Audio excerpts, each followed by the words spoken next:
Hey guys, so I want to talk about a bit of a controversial movie topic. I'm going to talk to you about The Many Saints of Newark. Now, the reason why I'm bringing up this movie is because I'm rewatching The Sopranos with my family again, like for the millionth time, and it's still a classic. Love every minute of it, right? But The Many Saints of Newark left me with a very sour taste in my mouth when this movie came out in 2021, and I haven't even touched this movie since we bought it on Blu-ray, which was probably around that time. So maybe it's like 3 or 4 years since I haven't watched it. We watched it at least two times. Two times. Now, am I going to shit on the entire movie? No. I'm shitting on it for being called The Sopranos or being a part of The Sopranos. Now, who made Tony Soprano? It's called. When I think of The Many Saints of Newark, no digs towards James Gandolfini's son, but there's not a single memorable thing that he did in this movie. Like when I'm going to rewatch this after we finish The Sopranos. We'll watch this again after 3 or 4 years. But just off of the top of my head right now, I can't tell you a single memorable thing that Gandolfini's son did in this movie. Now, I could tell you who was memorable, who did make this movie great. Um, I don't know the actor who played Dicky Moltisanti. I don't know his name. Let me see his name.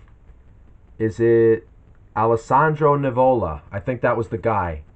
I thought like he was the best part of the movie, and obviously, of course, Ray Liotta, the great Ray Liotta, who is now gone, was also memorable in this. I remember his relationship with Ray Liotta, and all the crazy shit that happens to Dicky Moltisanti. And I also remember the cinematography was really good, and the historical setting was very good as well, showing all the riots that were going on in the 60s, why a lot of the Italians ran away from the city and moved to certain parts of New Jersey, and that's how you ended up with the Sopranos in New Jersey. So like all of that was great, right? But even Vera Farmiga, who played Livia in this, Tony's mother, I don't remember a single thing she did. And that's Vera Farmiga. Like she's a great actress, and there's nothing I could like pull out of my head that, oh, I remember when Vera Farmiga did this in the movie. No, I don't remember anything. I just remember Dicky Moltisanti and Ray Liotta's performance in this movie. And the reason why I would say that happened to me is because when you watch The Sopranos, right? Like I've seen The Sopranos so many damn times, like I could rewatch it in my head at this point. But even when you're watching it like at the moment, it's still like it's like you're at home. It's just so enjoyable. But even the actor and actress who played Tony's mother and the father, like in the flashback moments, I mean, not the older woman, but the older woman was also legendary too in her acting. Like she was hilarious. But the younger version who played her was extremely memorable, and the father was extremely memorable as well in the TV show. Like how like the young actress who was playing Livia, like she looked like that was how she looked like when she was young, and she acted like it. Like Vera Farmiga, I remember being embarrassed by her performance. Like I remember like her accent was overly done. Her like she just wasn't as memorable as the one in the TV show. So that was one dig I gave at it, and I don't even remember if they showed Tony's father in this at all. I don't think they showed him. I mean, I might be wrong. I don't remember, or it was just another not memorable experience. And the overall downfall of Dicky Moltisanti was a little disappointing. I mean, it just turned into a romance. What do they call those romance movies? Triangle love stories. Uh, like so he got angry that his girlfriend was banging this black dude over here. I forgot his name. I think she was banging him at one point. And like Dicky Moltisanti, you guys remember when like he murders her in the beach, like he drowns her in the water. Ma, do you remember that? Yeah.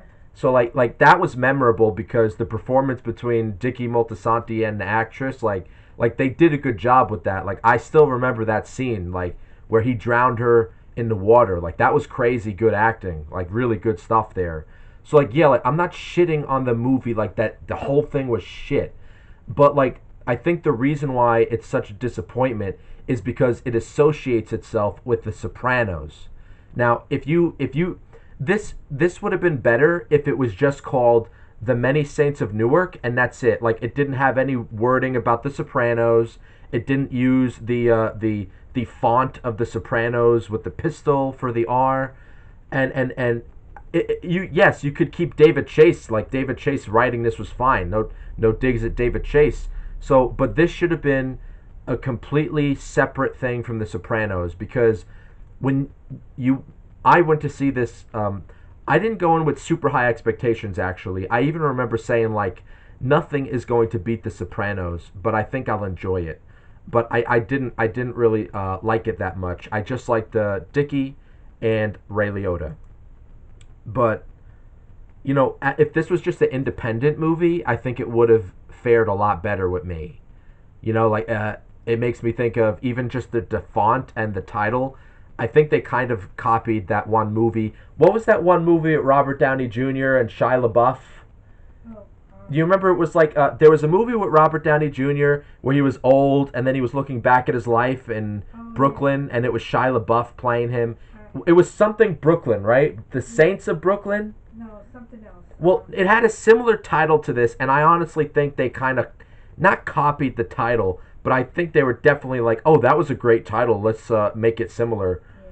So it was like the Saints of Brooklyn or something, and this is the Many Saints of Newark, and it's like it sounds like a good title, but frankly, there wasn't enough cast in this to make it like well, who are the Many Saints of Newark?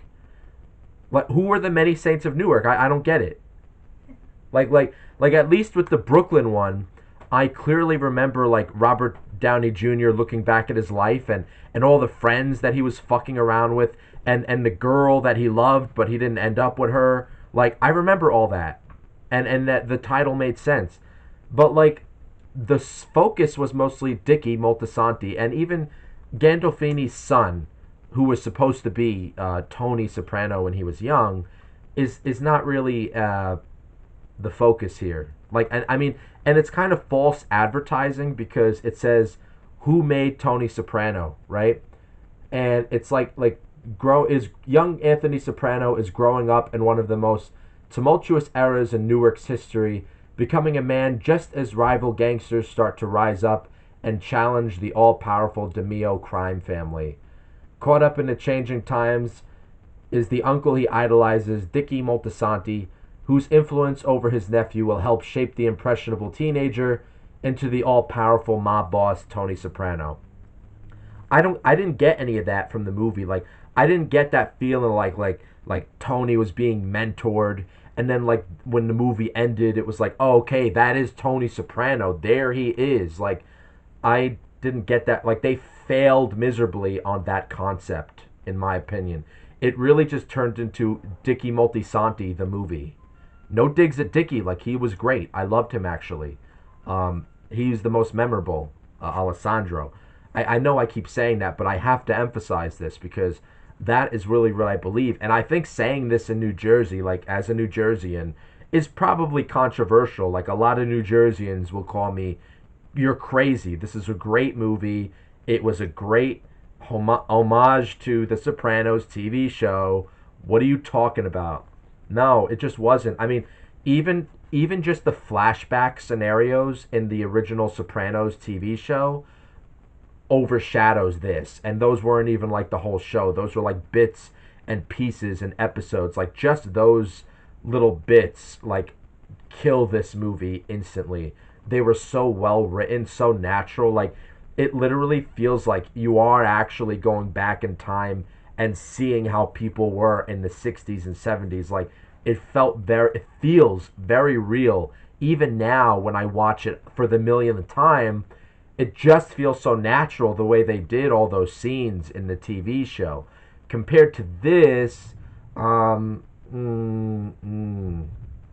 So, I will make a future video on this because I will rewatch this for the third time after 3, 4 years since I haven't watched it because I'm not interested in it. And we did rewatch The Sopranos in between that time, and I never even said, hey, let's watch this again. And nobody else said, let's watch that movie again. But I'll do it just to be fair, so this isn't the final say, and that maybe if I watch it now, I'll see a couple of different things that I didn't notice when I watched it when it came out. But I have a feeling my opinion is mostly going to stay the same, and if that's the case, I won't make the video as long as this. But if I do see different things that are worth talking about, I'll make a detailed video about it. But that was what I remember. I was one of the only people at the time that I knew, like in real life, who was criticizing the show for these reasons, and most people couldn't really say why I was wrong. Like, they just liked that it was a Sopranos movie, and I'll have to look it up. But has there been anything new? Like, I've been totally out of the loop. Has there been anything new with The Sopranos? Like, are they working on a new movie or a new TV show? Because I remember when this came out, it was like, oh, David Chase is working with HBO, and there's going to be this show, there's going to be these movies, and it's going to be a whole franchise. And I think my opinion was proven right because nothing has come out of this. Like nothing has bloomed from the many saints of Newark. Like, I think this was a failure. I really do. And that's no dig at David Chase. David Chase gave us The Sopranos. He gave us something that will be timeless. So, David Chase, like, no digs at you, man. But for some reason, this just, it didn't work. It didn't work for, at least for me. And I consider myself hardcore Soprano fan. Like, hardcore. I've been watching The Sopranos since, well, I first watched it maybe in 2011 or 12. When we had the little TV in the room, and we used to watch it on HBO, and we would watch it like every night, like hooked, even with the commercials. Like, I miss those times, like even watching it on that little. We had a little silver TV that was so old, but we still loved it anyway. So like, and we rewatched it like so many times since that time, and then we bought the all the DVDs from Best Buy. And then I bought the entire Blu-ray collection, sealed. I haven't touched it. I just have that as like a treasure. And I don't even touch the DVDs when we watch it. Like, I have it digitally as well. So to preserve the physical stuff that I have, we just resort to the digital versions on Vudu, Fandango, right? So like yeah, man, I'm a hardcore Sopranos fan. So like when I'm saying this, I'm not saying it as just somebody who just has a hate for it and never watched it and just wants to shit on it. Like, I'm saying it out of love for The Sopranos. Like, I don't think this served The Sopranos any justice. So when I rewatch it again, maybe I'll change my mind or I'll come up with some new perspectives from it, but I don't think that's going to happen. I'll be surprised if that happens, actually. So you guys, what did you got? Did you like Many Saints of Newark? Am I overblowing my criticism? What do you remember about it that you liked or disliked? Or why did it live up to the Sopranos TV show for you? Or was it a disappointment for you as it was for me? Let me know in the comments. Thanks.